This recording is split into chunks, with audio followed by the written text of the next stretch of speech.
This is Kanika Gupta, and I'll be your TA for this session. I'll be taking this doubt session for the course of molecular biology, and today we'll be discussing the doubts about week 3. I hope you guys have seen the videos and you are well aware about what we did in the last week so that you can ask your questions. Before going into the question answer thing, we'll first discuss, we'll just have a recap of what was there in week 3 course. So let's move towards that.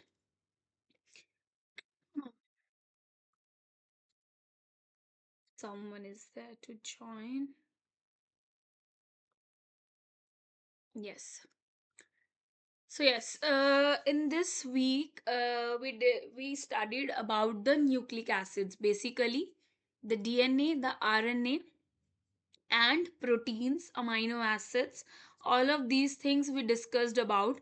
DNA is one of the very most important molecule of any cell because it carries all the information required for that particular cell.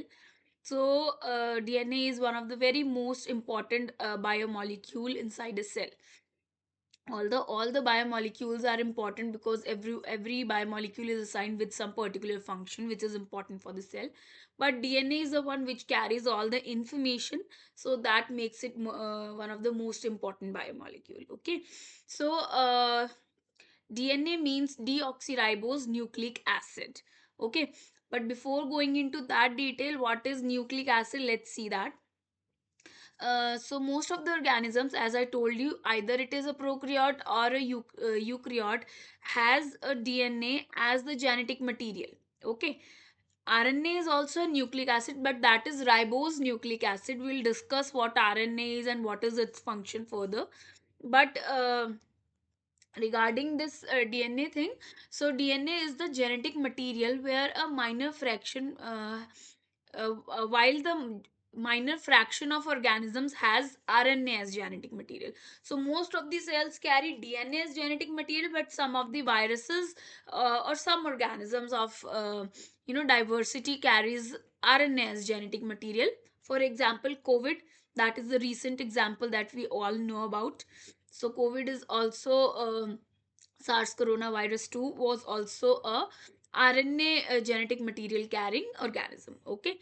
So yes, DNA or RNA is the biopolymer and is acidic in nature. Why it is acidic we'll discuss further, but it is acidic in nature, that you guys must know. Okay, in eukaryotic cells, animal or plants, nucleic acid is present within the nucleus. This thing we have discussed in week 1 lecture also, when we were discussing about the differences between a prokaryotic cell and a eukaryotic cell, that what is the difference between a prokaryotic cell and a eukaryotic cell. So we all discussed there also that in a eukaryotic cell we have a defined nucleus, a membranous structure in which the genetic material stays. But in case of prokaryotes, we don't have any such thing. So yes, that is the difference, and that is what they have written. Ki either it is an animal cell or a plant cell, nucleic acid is present inside the nucleus, while in case of prokaryotes, it is lying inside the cytosol only. Okay, so first nucleic acid was isolated by Friedrich Mischer in 1868. Okay, so this was just an intro part for you guys. Next is the nucleic acid composition. So, what is nucleic acid made up of? Three main components: a phosphoric acid molecule, a base, a nitrogenous base, and a sugar molecule. These three things together make one nucleotide, and that nucleotide, when are arranged in a series, then they make the whole genome, or we can say the DNA. Okay, so it is these are the three basic components that make any nucleic acid. Either it is RNA or a DNA. Both of these nucleic acids are made up of these three basic compounds. ठीक है. अब the sugar that is being used here is ribose sugar, as the structure has been shown here. I'll just, yeah. So as this structure shows, a ribose sugar, that means it is a 5 membered ring structure. ठीक है. This sugar has 5 carbon molecules in it, and it is a 5 membered ring structure, ribose sugar. And this ribose sugar is present in RNA, the ribose nucleic acid. But DNA, as I already told you, what is the full form? Deoxyribose nucleic acid. So ribose sugar is there, but it is deoxidized at position 2. ठीक है, this position, one oxygen is removed from this ribose, so this is called as the deoxyribose sugar, and that sugar is important for DNA. In RNA it is ribose, in case of DNA it is deoxyribose. Okay. And phosphoric acid is same in both the cases. Bases are also same in both the cases, but one difference is there. If thymine is being used in DNA, uracil is replacing thymine in case of RNAs. Okay. In RNA, uracil is present in place of thymines. Okay. So these are the two major differences in RNA and DNA. Other differences are also there, we'll discuss it throughout the course. So yes, the phosphoric acid provides the backbone to the polymer, whereas sugar works as anchoring point for nitrogenous bases. ठीक है, तो this is important कि what is making the backbone and what is acting as an anchoring point. How phosphoric acid is acting as a backbone? Because this phosphoric acid group is actually making the phosphodiester bonds, which arrange the all of the nucleotides in a series so that whole DNA structure can be formed. Okay, so that is why it is called as the backbone forming molecule. The 9 membered nitrogenous bases gives the diversity in the sequence of nucleic acid. So the nitrogenous bases, we have two types of nitrogenous bases, the pyrimidines and the purines. Okay, pyrimidines are the ones which are 6 membered nitrogenous bases, and the purines are the one which are 9 membered nitrogenous bases, and they are the ones which are providing the diversity to the DNA molecule. And they actually, the arrangement of these nitrogenous bases is what in form of which the information is stored inside the DNA. Okay, so a phosphoric acid serves as the backbone of the molecule. Now sugar molecule, as I've already told you, it acts as an anchoring point for nitrogenous bases. Nitrogenous bases, as I already told you, there are two types, the purines and the pyrimidines. Purines are those which are 9 membered, pyrimidines are those which are 6 membered. So purines are adenine and guanine. Okay, so you must remember these things. Adenine and guanine are purines, and thymine, uracil, and cytosine, they are pyrimidines. We have three types of pyrimidine nitrogenous bases, that is thymine, uracil, and cytosine. But in case of purines, we have only two, adenine and guanine. So adenine and guanine are present in both DNA and RNA. Cytosine is also present in both DNA and RNA, but in case of DNA, we have thymine, which is absent in case of RNA. In case of RNA, thymine is replaced by uracil. So this is the difference between RNA and DNA.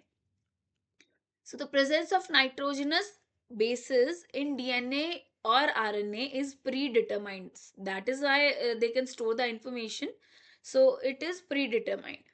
As I've already told you, DNA has adenine, guanine, thymine, and cytosine, and strictly no uracil. There is no exception for this. This is exclusive, that DNA won't be having a uracil. Whereas RNA has adenine, guanine, uracil, and cytosine, strictly no thymine. It is also an exclusive information. No thymine will be seen in case of RNA. RNA won't be having any thymine. Okay. Okay, so DNA is a double stranded molecule, whereas RNA is a single stranded molecule. ठीक है, in most of the cases double stranded भी हो सकती है. uh, like if it forms an hairpin loop kind of structure, in that case RNA will be double stranded. Otherwise there are some exception where RNA can be double stranded in case of some viruses also. As I've already told you, some viruses have RNA as their genetic material. So very rare, but yes, there are some viruses in which RNA is present as a double stranded, in its double stranded form, but mostly it is present in a single stranded form. Because the individual monomer responsible for making DNA or RNA is called as what? Nucleotide. Okay, nucleotide. The term used is nucleotide. And as a result, DNA or RNA can be considered as polynucleotide. Okay, it's a polymer of nucleotides, so it can also be called as polynucleotide. Now, the individual nucleotide is nucleoside attached to one or more phosphate groups. When we remove, as I've already told you, there are three things which involve to make a nucleotide: sugar, bases, and phosphoric acid. If we remove phosphoric acid from this moiety, then it will be called as what? It will be called as nucleoside. And if we add phosphate to this, it will be called as nucleotide. So the difference between a nucleoside and a nucleotide is of one phosphate group, or the difference of phosphate group. If we have phosphate group in the structure, it is nucleotide, and if we don't have a phosphate group in the structure, it will be nucleoside. Okay. So if one phosphate group is attached, then it is called as, it can also be called as monophosphate nucleoside. Why monophosphate nucleoside?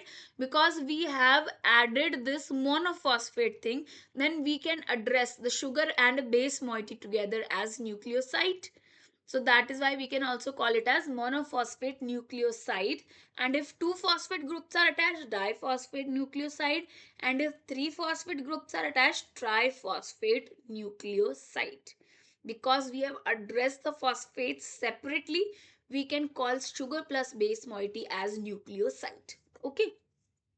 Each nucleoside is composed of nitrogenous bases attached to the sugar through glycosidic bond. It is glycosidic bond.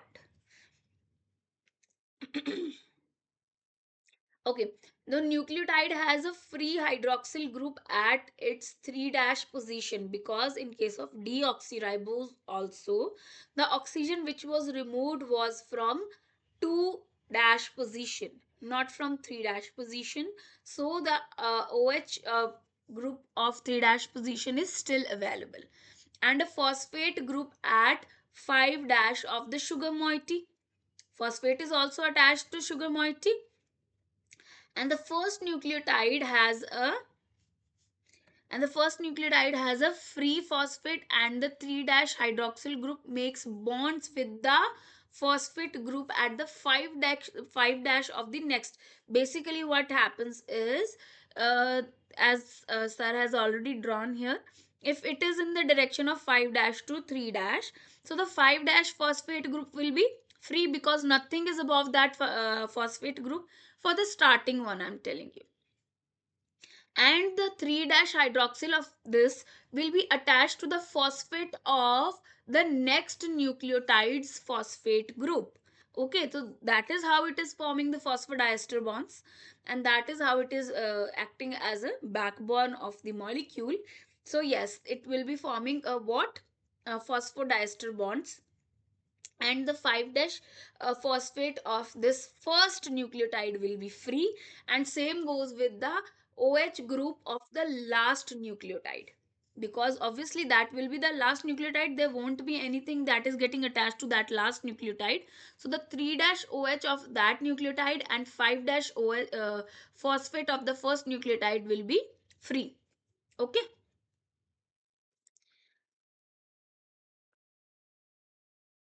Next thing is, DNA is a double stranded molecule, whereas RNA is a single stranded molecule mostly. Both strands of DNA are held together by what?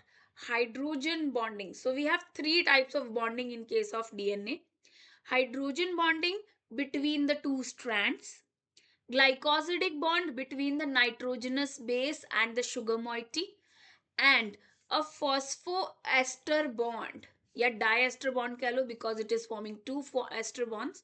So phosphodiester bond between the two nucleotides. So three types of bonds are there. Both strands of DNA are held together by hydrogen bonding between bases attached to the sugar. Adenine of one chain is always making two hydrogen bonding with the thymine of next chain. That is the other chain. Because two chains are getting attached to each other through hydrogen bonding.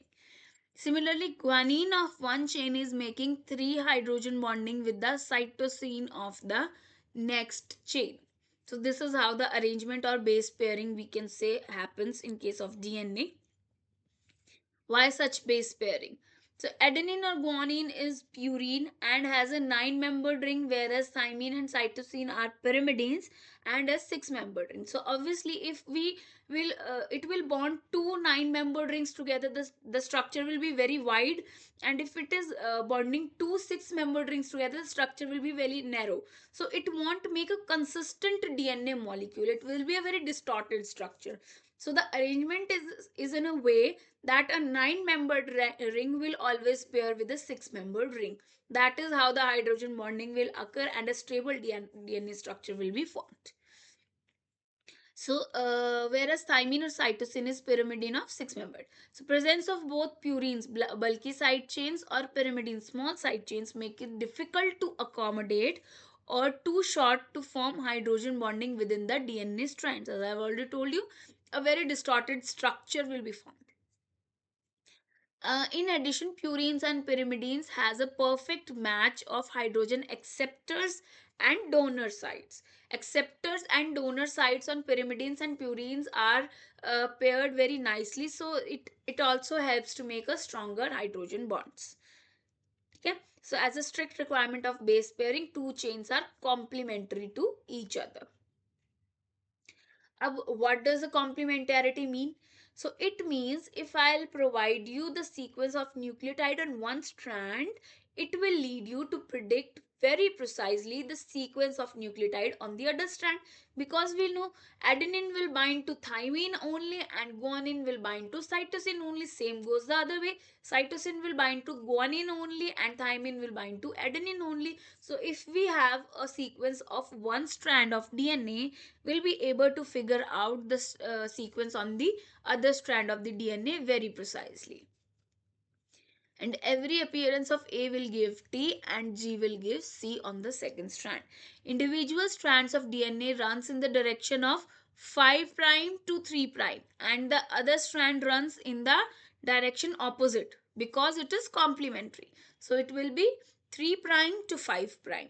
Hence both strands are running in the anti-parallel direction to maintain base complementarity, and the presence of complementarity in base pairing and running of strand in the anti-parallel direction allows precise duplication of DNA through replication.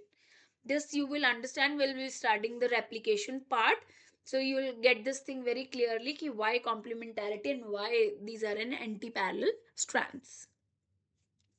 Now, what is Chargaff's rule? This is one of the very most important rules when we are studying about the base pairing in case of DNA. So you guys must understand this thing. So understanding the base pairing required, Chargaff's has proposed a rule about composition of the DNA. What this rule says is the purines and pyrimidines are always in equal amount. In a DNA, whenever you will calculate, you will find that purines and pyrimidines are always present in equal amount, because A will pair with T, G will pair with C, same goes the other way, C will pair with G, T will pair with A. So obviously जितना amount हमारे पास A का होगा, same goes with the amount of T, and as much as amount of G we will be having, same amount will be there for C. So A and G are both what? Purines, and C and T are both pyrimidines. So amount of pyrimidines and purines will always be equal in case of a DNA molecule. Okay, so the amount of adenine is equal to thymine and the amount of cytosine is equal to guanine.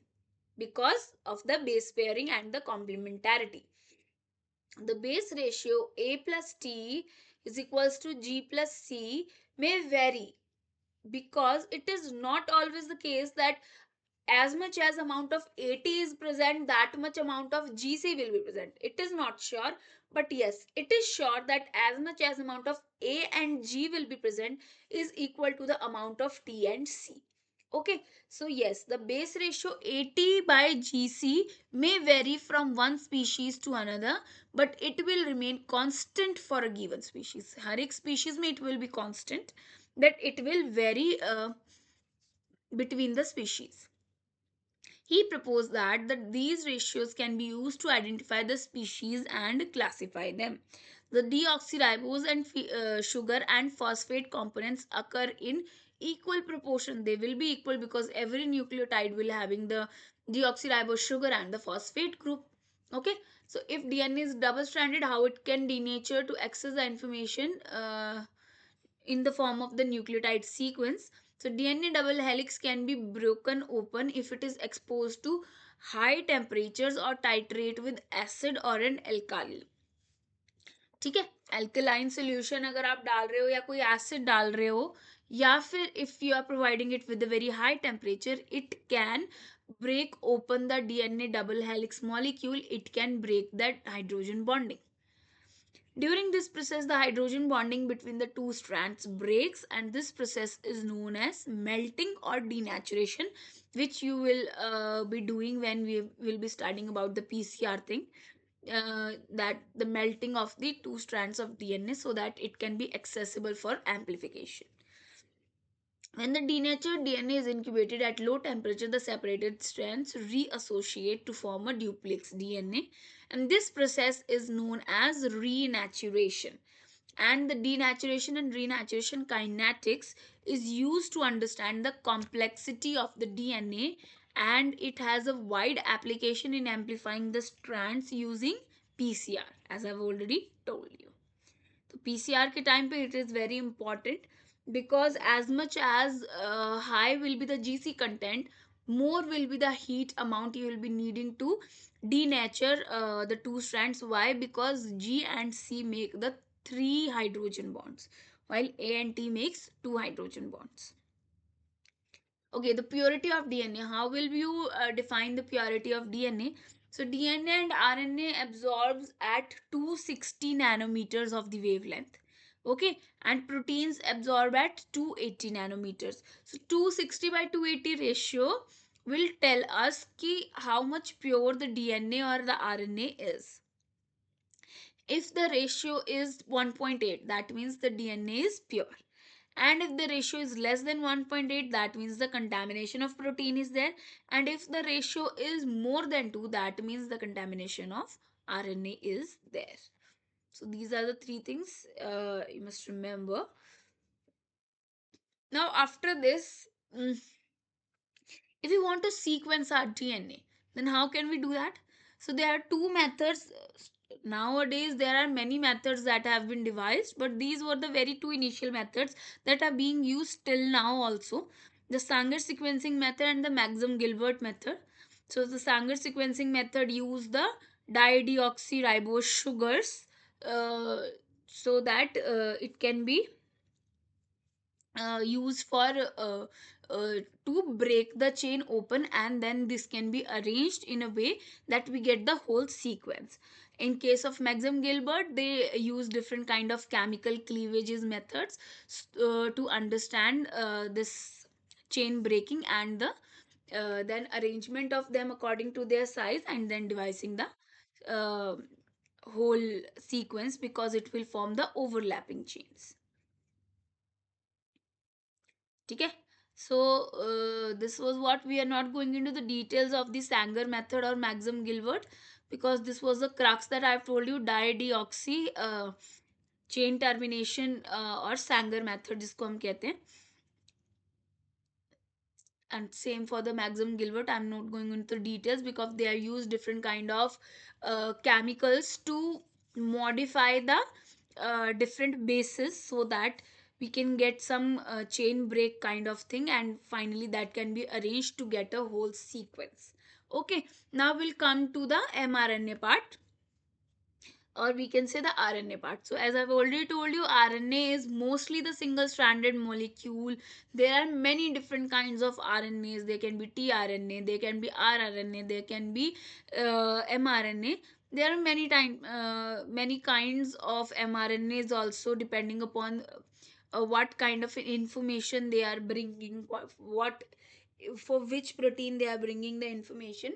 So yes, there are many types of RNAs, and these RNA are all mostly single strand. There are rarely any RNA in case of the eukaryotes, which is double stranded. But yes, as I've told you already, that in case of viruses, there are some viruses which have double stranded genetic material, RNA as their genetic material. Okay. So what does mRNA mean? So mRNA means messenger RNA. What it does is it brings a message from nucleus to cytosol about the synthesis of a particular protein. It is transferring a message, that's why it's called as the messenger RNA. How it does that, how it leads to the formation of the protein, that you guys will read in the translational part when we'll discuss about that. But this one thing that you must remember is messenger RNA means bringing a message, and that message is about the synthesis of a protein. Now, the RNA is formed inside the nucleus because DNA is present in the nucleus. It will send the information in the form of the RNA. It will synthesize the RNA, and that RNA will come to cytosol because the machinery required for the synthesis of protein, the ribosomes, are present in the cytosol. So, it will bring that information from nucleus to cytosol ki that is the protein that we want to synthesize. So you please go ahead. Okay, so every part in the messenger RNA has a defined function. For an example, this 5 prime cap, so this cap is important for this RNA to prevent it from degradation. Okay, so this capping is important for mRNA, the protection part के लिए. Same goes with the poly A tail present at the 3 prime end in the mRNA. It is also for the protection from RNases. So it is important, as the length of the this poly A tail is also important, that you will read in the translation part again. Then we have the 5 prime untranslated region and the 3 prime untranslated region. Both have regulatory functions, and both of these are again important for the binding of the RNA polymerase, for the yes, for the binding of the RNA polymerase, for the starting of this translation, for the binding of the ribosomes, also for the termination of the protein synthesis and all. So 5 prime UTR and 3 prime UTR again had the important functions. And then is the coding sequence. Coding sequence is the actual sequence of the protein which is to be synthesized, which is the information that mRNA brought from nucleus to cytosol. Okay. So isolation of mRNA का isolation, they have told कि how when you have a tissue, you have to homogenize the tissue. After homogenizing, you can either go by the trizole method, or you can do an affinity column method to basically isolate the DNA. Now, affinity column DT. What is the function of DT here? Because as I've already told you, mRNA has a poly A tail at its 3 prime end. So A has an affinity, or we can say A makes a hydrogen bond with what? T, thymine. So this DT will help in binding this poly A tail, and so that it can help in the purification of the mRNA. And if in the trizole method, then we have to go through many steps for the isolation, and then we can get the RNA part of this. We are not going into the procedure, just for for just for the overview. So the RNA isolation by the trizole method protocol uses trizole, which is also known as what? A tri reagent, for the isolation of the total RNA. So trizole is a mixture of guanidine, thiocyanate, and phenol, which effectively dissolves DNA, RNA, and protein on homogenization. So, homogenization, there are many methods for the homogenization of a tissue sample. After adding chloroform and centrifuging, the mixture separates into three phases, with the upper clear aqueous phase containing the RNA, the interphase containing cell debris, and the lower is the organic phase having the proteins. The next step is the extraction. In the extraction are washes and precipitation of RNA. So the first part of the protocol, from the homogenized tissue in the trizole to the point of RNA pallet in 75% ethanol, takes less than 1 hour, and the RNA can then be stored for longer periods of time at minus 20 degrees Celsius. But one thing that you should keep in mind when you are isolating an RNA, every surface must be cleaned properly, because RNA's contamination is a very common thing. And if you will be having some kind of RNA's contamination in anything that you are using for RNA isolation, then it will lead to the degradation of the RNA, and you won't be getting the results. So everything should be cleaned properly. And obviously, you should also avoid more freeze thaw cycles for the RNA. That also sometimes leads to the degradation of the RNA. So these are some practical tips that you should keep in mind when isolating an RNA. Okay.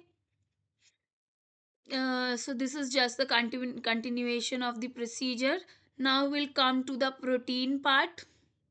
So if you remember, in the last week's lecture, we discussed what are the monomers of proteins. What are proteins made up of? So proteins are made up of amino acids. Okay, we have discussed this in the last week's lecture, that proteins are made up of the amino acids, and these amino acids, there are 20 standard amino acids which are present in the in any kind of the protein, standard amino acids. And these amino acids are again divided into two groups initially: the essential amino acids and the non-essential amino acids. So essential amino acids are those which can't be formed inside our body.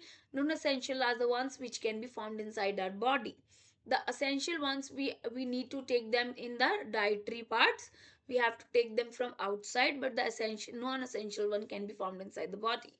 Now, another thing that we should keep in mind is, this is not the only way to divide some amino acids. There are further divisions also. Uh, the common thing between amino acids is the presence of an amino group and a carboxyl group.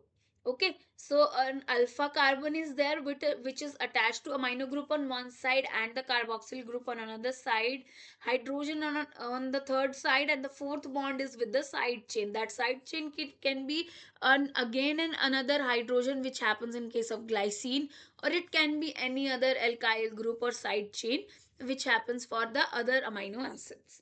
Okay, so they differ from each other in the terms of the side chain or the R group that is attached to this alpha carbon. The side chain varies in structure, chemical nature, that has influence on the overall property of the amino acids. Each carbon is attached to four different groups, making it a chiral center to give stereoisomers. There are two common forms of stereoisomers called as the enantiomers, found in the amino acid, the L part and the D part. They are non-superimposable images of each other. So, so, so amino acids are classified.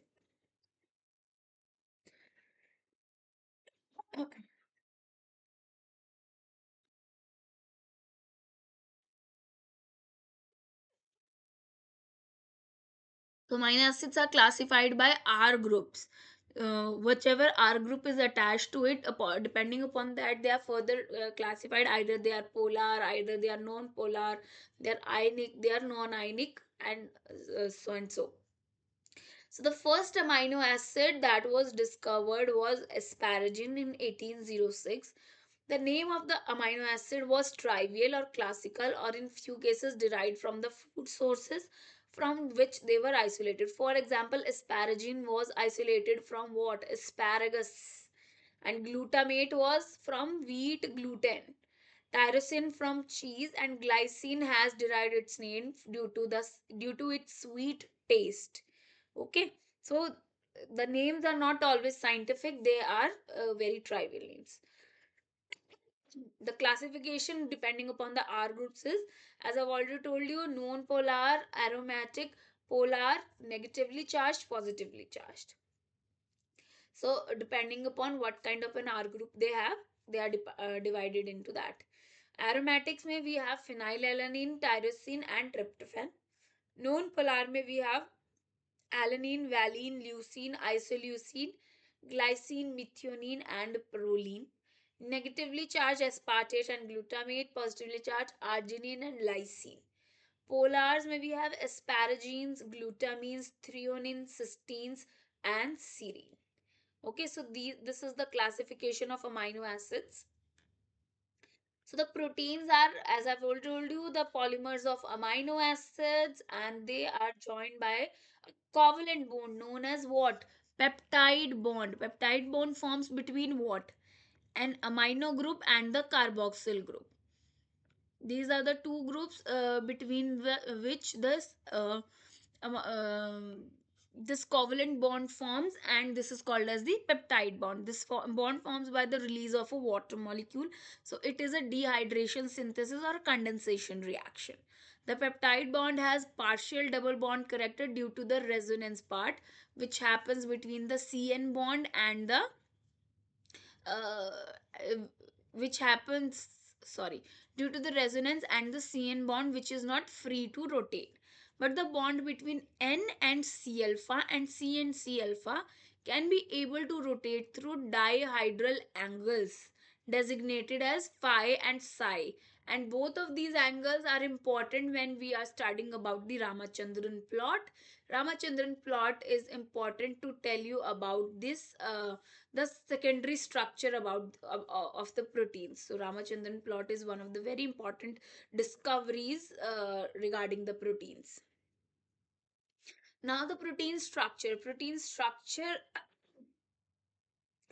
are again are four types. It can be primary structure. It is prime first, the initial structure is primary structure, then forms the secondary structure, then comes the tertiary, and then the quaternary structure. So what does the primary structure means? Primary structure means simply the sequence of the protein. Whatever sequence of amino acids is there in which it is arranged in for a protein is called as the primary structure of that protein. Then comes the secondary structure. The secondary structure is the arrangement of those amino acids either in the form of the alpha helix, either in the form of the beta sheet, or in the form of the turns. The whatever form in which these amino acids are arranged in a series in a for a protein is called as its secondary structure. Okay, so this is what is the secondary structure of any protein. Oh, sorry, I didn't drop the information. It's okay. Then comes the tertiary structure. Tertiary structure is the further complexity of any protein. Tertiary structure makes the final structure, final arrangement of these alpha helix, these beta sheets or turns. The final arrangement of all of these things present inside a protein is called as the tertiary structure. And the quaternary structure is whichever protein has many subunits, or it has more than it has more than one subunit of any protein. The arrangement of these subunits to make a whole complex protein is called as the quaternary structure of any protein. So this is the four levels of the structure formation of any protein. Now if we want to study the series, if you want to sequence any protein, then there are stages. That is the breaking of the disulfide bond. If any disulfide bond is there in the protein, generally forms interchain, intrachain hydro disulfide bonds can also be there, but generally interchain disulfide bonds are seen when the protein is arranged in its quaternary form. So the disulfide bonds are broken. Then when we get the subunits separately from when the disulfide bonds has been broken, then the cleavage of the uh, polypeptide chain starts. And for that we have these four kind of reagents, or we can say enzymes. The trypsin will, sorry, digest any polypeptide chain. After, it will spot any lysine or arginine, it will break after that. Chymotrypsin will do it after aromatic amino acids, either it is phenylalanine, it is tryptophan or tyrosine. Pepsin will break after leucine, phenylalanine, tryptophan or tyrosine. Cyanogen bromide after methionine. So this is how the we'll be able to figure out the whole sequence of the protein. So this is all about the sequencing. The adamant degradation sequencing method is also there. So we are not going into those details. This is the primary structure, secondary structure and tertiary structure. Now we move towards the enzymes part. So enzymes are actually what they are, again a biomolecule, the larger biomolecules. They are made up of protein, except the ribozyme, which are made up of RNA. They are present in all living cells. Whatever is digested, whatever is broken down into its simpler form, we need an enzyme for that. That can't happen by its own. If it will happen by its own, it will take years and years to get completed. So enzymes are those catalysts which will make those reactions faster, and which will lead to the happening of those procedures faster. Okay, so they convert substrates into products. They increase the rate of the chemical reaction. That is why we call them as biological catalysts. They will fasten up reactions. Okay, they remain unchanged by chemical reactions. So they themselves won't change by the chemical reaction, but they will make a change in the chemical reaction. They will fasten up the reaction. So how does enzymes works? Enzymes are the as catalysts change the rate of the chemical reaction, but do not alter the equilibrium. It won't affect the equilibrium, but it will fasten up the reaction. What they will do, they will reduce the activation energy required for any kind of reaction. So they will help in reduction of that activation energy, so that the reaction can fasten up and it will happen at very low activation energy. So catalyst functions by lowering the activation energy of the reaction, the energy barrier for the reactants to become products. So the properties of enzyme, if we'll talk about, it is made up of protein except ribozymes, which are made up of RNA. Due to the presence of amino acids, it provides specific environment for catalyzing the reaction with different type of substrates. The substrates bind to a small pocket within the enzyme. This pocket is known as active site. There are some kind of the sites present in these enzymes, which are the active sites. Upon interaction of substrate at these active sites, it activates the enzyme, and then the enzyme will function accordingly. The molecules produced by the reaction is called as the product. So enzyme catalyzed reactions are very rapid than the uncatalyzed reaction. Another property is they are very specific towards its substrate and products. Enzyme activity can be modulated by the non-substrate molecules such as allosteric control or covalent enzyme modification. It can be modulated uh, about these allosteric sites and all that you'll be studying further in the course. In few species cases, enzyme amount can be modulated by synthesis or degradation also.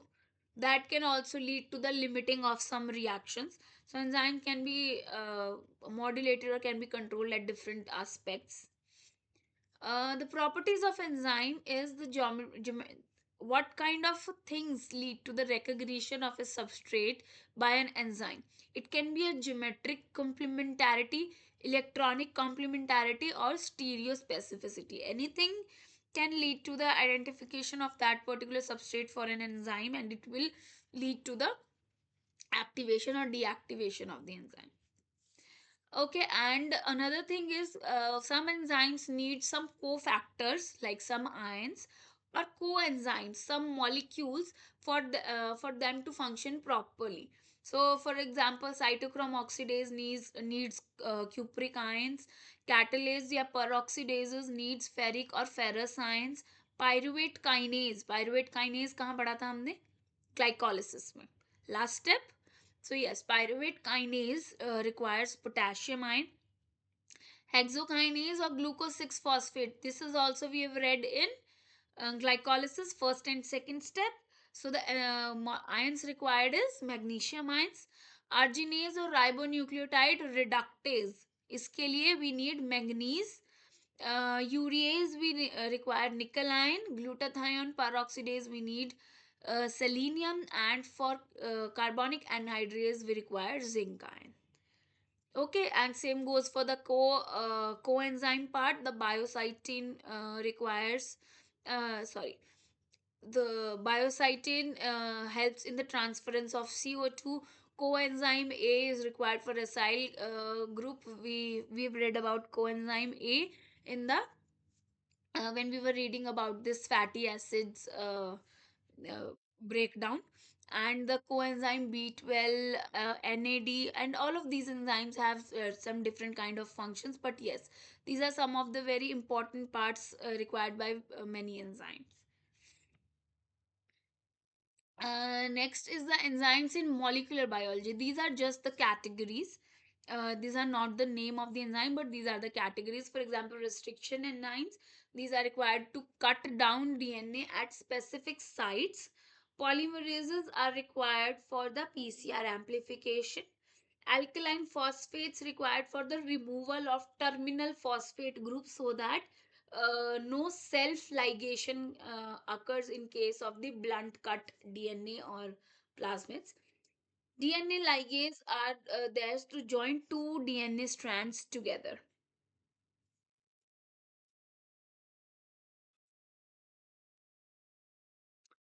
Okay.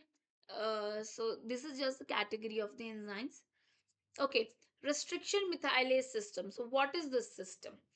As I've already told you, the restriction enzymes are those enzymes which cut the DNA at specific site. So these restriction enzymes are actually the enzymes we get from bacteria. Why does bacteria have restriction enzyme? Because it is a kind of defense mechanism for those bacteria. So it is required by those bacteria for to cleave the DNA material, some foreign DNA material that enters their cell and which seems to be a threat to that cell. That is why they have restriction enzymes present inside them. Now, the sites which are actually required by any restriction enzyme to be recognized and cut it down, they can also be present inside the DNA of the bacteria also. So what makes these enzyme recognize that no, you are not supposed to cut the DNA or the genetic material of its own of the bacteria, but the foreign one. How does these enzymes recognize that? So this occurs by the methylation of those restriction sites, because the bacteria, what happens is they have developed a very smart move. They methylase those restriction sites in their own system, so whenever a restriction enzyme comes there, it will just get cleaved off from that site in the bacterial DNA, but it will cut the foreign DNA at the same site. So this is kind of a protection mechanism developed by the bacteria. Nomenclature कैसे होता है restriction enzymes का? So due to extensive search or presence of restriction enzyme in different microorganisms, a nomenclature system has been adopted. In this system, first alphabet represents name of the genus, second alphabet represents species. Yes. So, yes, second alphabet represents species. Third alphabet gives information about strain. And fourth is the order in which enzyme has been isolated from that particular microorganism. For example, Eco R1. E defines Escherichia. Defines coli. Defines the strain RY13, and 1 defines it is the first restriction enzyme from this bacteria.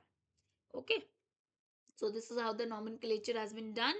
So they have just defined the different kinds of the restriction enzymes types of restriction enzyme: type 1, type 2, and type 3. Type 2 are the ones that are generally used in case of the precise cutting of when we are doing some kind of the cloning.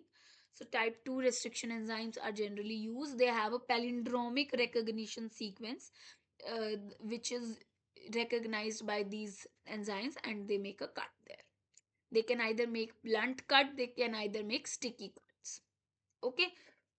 What are ligases? So ligases are those enzymes which help in the joining of the two DNA strands together. So these are all of the enzymes which are required when we are talking about the cloning part. Same goes for the alkaline phosphate part. So the digested linear plasmid containing cohesive ends on the both side with phosphate has a tendency to recirculate. That means the self ligation. So to prevent that, what alkaline phosphatase does is it removes the phosphate group from both of these ends. Now if it won't be having a phosphate group, it won't be able to make a phosphodiester bond, and if it won't be making a diester bond, it won't self ligate. So that is why alkaline phosphatases are important when we are doing the cloning. Okay, so this was all about the week 3 lectures. Now we'll discuss the questions from the assignment. If anyone has any doubt in that, you can ask me right away. And as we always do in our this lecture series, I'll ask the questions and you guys will write the answers in the chat box. Please don't speak up so that everyone can participate, and whoever has a confusion can ask me their confusions. Okay, so I'm starting with question number 1, and I would request everyone to write the answers in the chat box only. Okay, so yes, question number 1: if there is 33% adenine in a DNA molecule, the percentage of other nitrogenous bases are?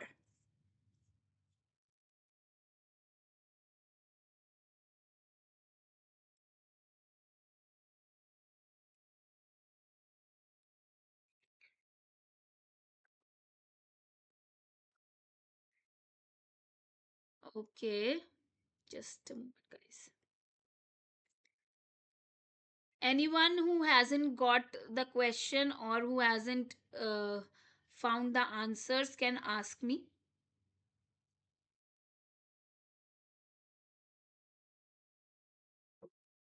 So yes, the answer is A. If the adenine is 33%, that means the thymine will also be 33%.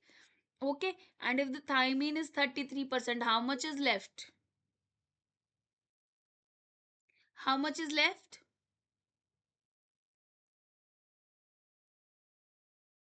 Sorry guys, sorry for the disturbance.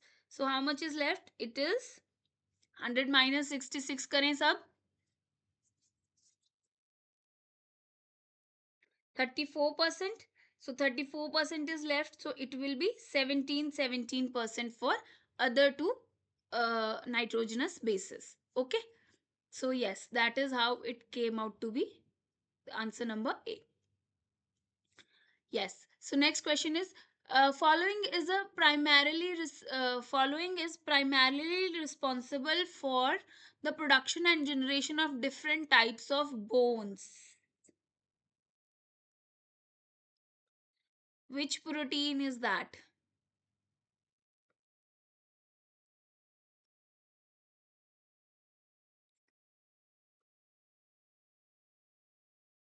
Yes, answer is again A. It is the collagen fibers. Okay, so DNA ligase seals the nicks between DNA fragments by catalyzing the formation of a following between the 3 hydroxyl and a 5 3 prime hydroxyl and a 5 prime phosphate end of the DNA. What does DNA ligase do? How it functions?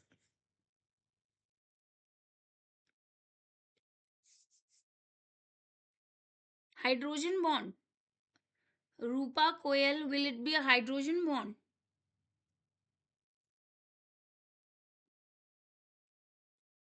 We've come to question number 3, and the answer is a phosphodiester bond. Okay, so answer is C, phosphodiester bond. Hydrogen bond forms between the two strands, between the two complementary bases. Okay, so it is an phosphodiester bond.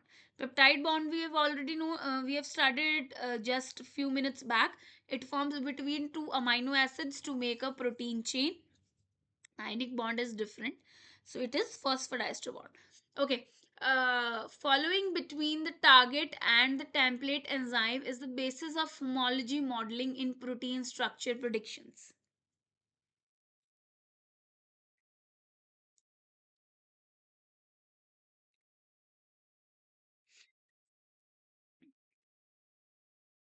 What helps in the homology modeling?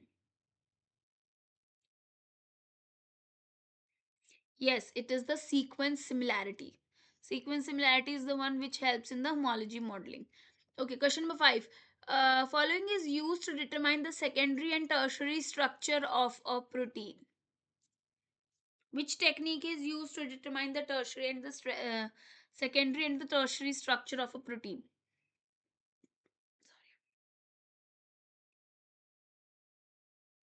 Yes, it is X-ray crystallography, and another technique is NMR.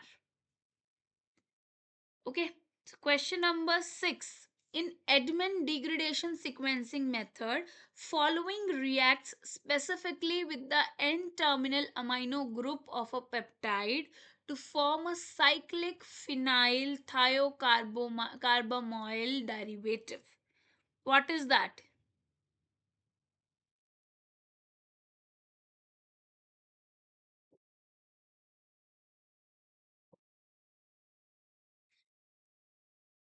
Question number 6, everyone.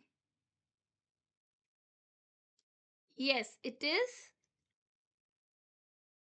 phenyl isothiocyanate. Okay, it is phenyl isothiocyanate. Next question.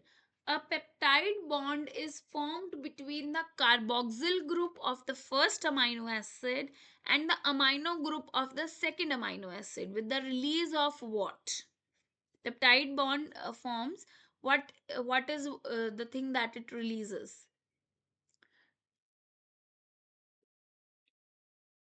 Yes, it is water, due to which it is also called as the dehydration reaction. Dehydration reaction is also called. Okay. Next question. In nucleic acids, following provides the backbone to the polymer.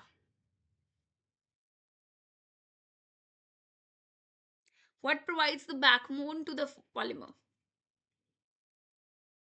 Question number 8. It is phosphoric acid. And what phosphoric acid does? How it provides the backbone to the polymer? What it does?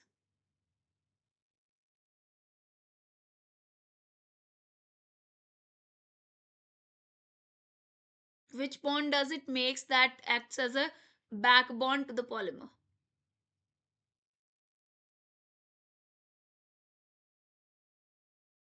Phosphodiester bond. Phosphodiester bond is the bond for the which acts as a backbone to the this polynucleotide polymer. Okay. Next question. In nucleic acids, the sugar phosphate backbone gives polarity running from which direction to which direction?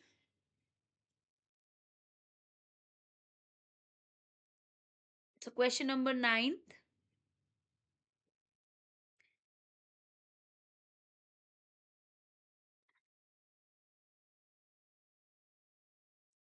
Yes, the answer to question number 9 is 5 prime to 3 prime. So what will be the direction of the complementary strand?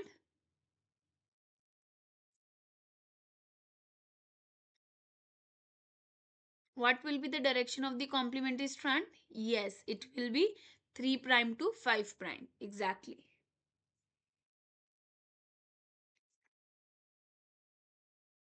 Question number 10th. The two strands of DNA are held together by a dash between the complementary bases.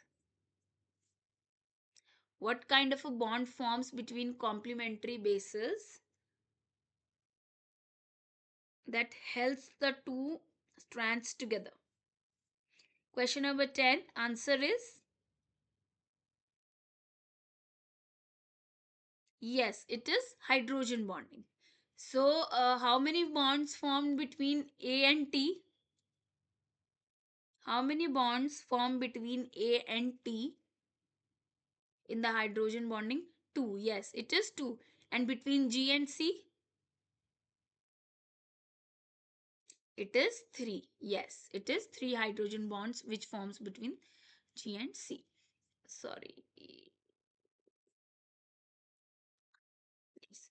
So, next question is the presence of complementarity in base pairing and the running of strands in the anti-parallel direction allows precise duplication of DNA through which process? What is the process of formation of a new DNA molecule? What is it called?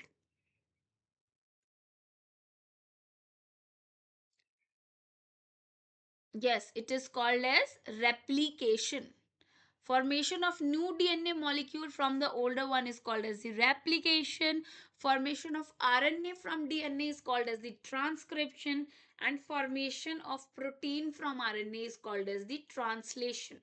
Mutation is a different phenomena. So this is how these things work: replication, transcription, translation.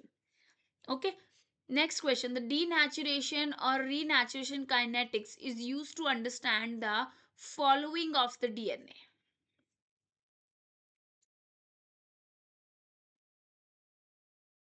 Question number 12.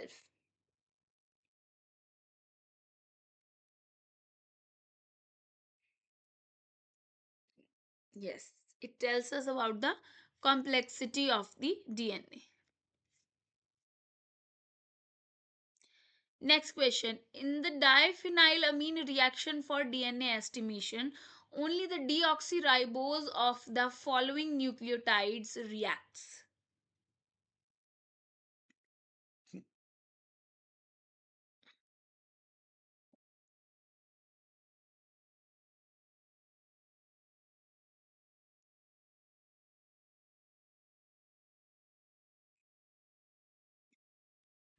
Maxim Gilbert उसमें था ये. So the answer to question number 13 is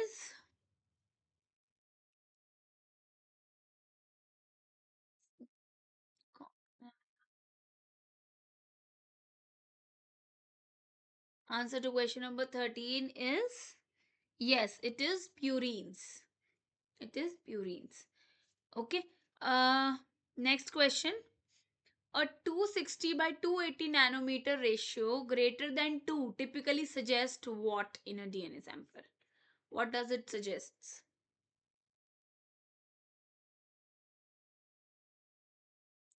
It suggests RNA. Yes. If it is 1.8, what does it suggest?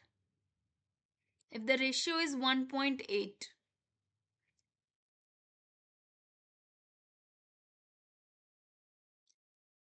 no, it won't suggest A. It will suggest DNA is pure. It will suggest the DNA is pure, and if it is less than 1.8, then it will tell that it has contamination of protein.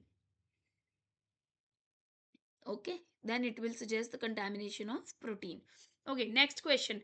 In the Maxim Gilbert reaction, formic acid acts on purine nucleotides G plus A reaction by attacking which bond?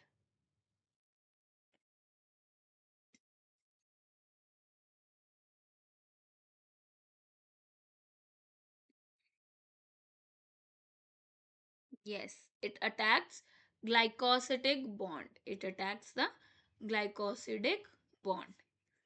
Okay, so with this we come to an end of the questions from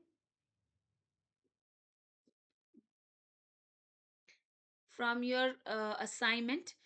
Now, if anyone has any query and if they want to ask anything, they can ask me regarding the week 3 lectures. If anyone has any confusion, any question, they can ask me.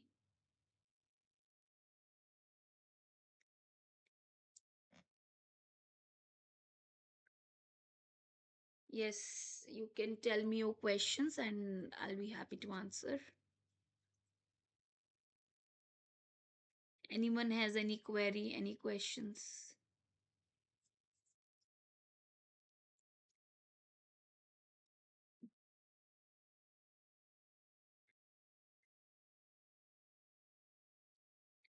Any questions, anyone? So you all understood all of the information that has been given to you in week 3 lectures. You guys understood that? Okay. What is the difference between a nucleoside and a nucleotide?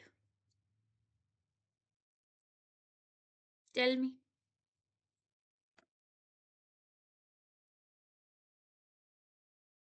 If anyone wants to answer, what is the difference between a nucleoside and a nucleotide?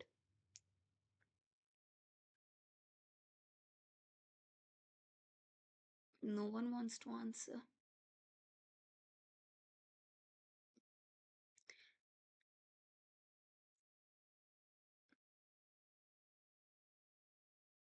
Uh-oh. What happened with the network?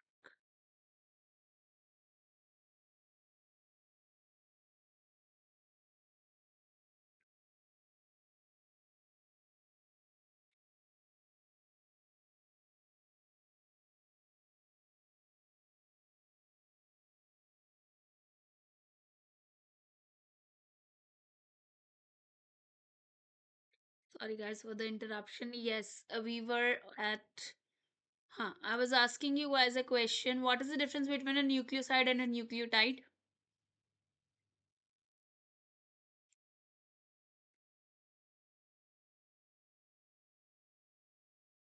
Okay.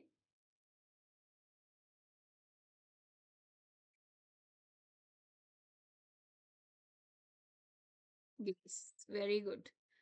So the difference between a nucleoside and a nucleotide is sugar plus base is called nucleoside and sugar plus base plus phosphoric acid is called as a nucleotide. Okay. So this was the basic difference between a nucleotide and a nucleoside. ठीक है? उसके बाद you guys know the Chargaff's rules. So the amount of purines will always be equal to what? It will always be equal to pyrimidines.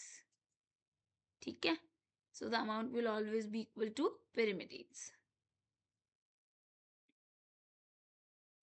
DNA purity you have understood. Sanger method you have understood. Okay, what is the difference between a primary structure, a secondary structure, and a tertiary structure of any protein?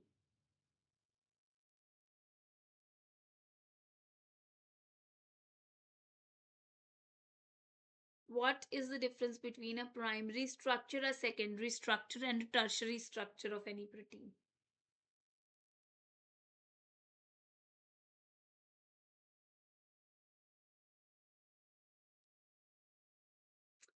I'll just tell you guys. So, primary structure is just the sequence of the protein that we have, the sequence of the amino acids. This is arranged. Secondary structure is the arrangement of those amino acids either in the form of an alpha helix, a beta sheet, or a turn is what the secondary structure is. And the arrangement of all of the presence of this alpha helix, the beta sheet, and the turns, the arrangement of all of these in the proper protein structure is what defines the tertiary structure. Okay, so this was the difference between the primary, secondary, and the tertiary structure. And with this we conclude our session. If anyone wants to ask me any question, they can ask. Any query you have, you can ask me, otherwise you guys can leave the meeting. Thank you so much for joining. Now you guys can leave the meeting if you don't want to ask anything.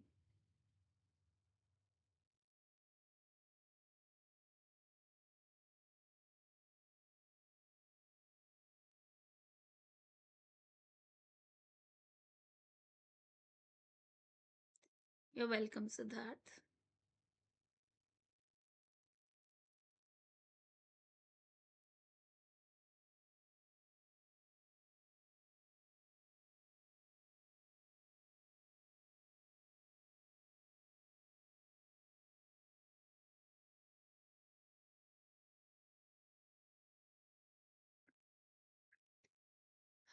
Okay, class.